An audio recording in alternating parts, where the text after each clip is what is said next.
As an actor, you fundamentally have to understand where you align and where you are congruent when it comes to the submission process and the different level of agencies and management companies, right? There's different tiers. There's levels to this thing, guys. There's levels to this thing. There's levels to being an actor. There's levels to agencies and managers, right? You got to understand the different tiers and where you align.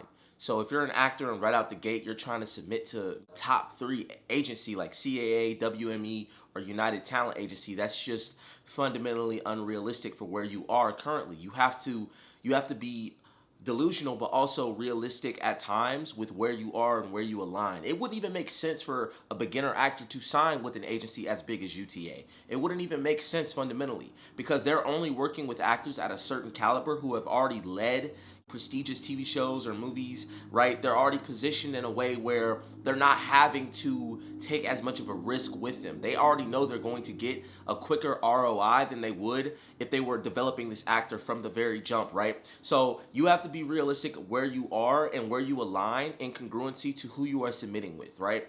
So keep that in mind when you're in the submission process and when you're looking for an agent and a manager. You can shoot for the stars, but some goals need to be a little bit more long term and you need to be a little bit more realistic with your short term goals, right? So make sure that you're aligned with whatever company that you're submitting to and it actually makes sense for you as an actor. Study these different companies, study these different agencies, see who's on their roster, right? See how credible and reputable they actually are and do your research before just submitting for any old agency, right? But keep in mind that you need to make sure the agency aligns and is congruent to where you are as an actor currently in your journey and it's going to take you far in the submission process.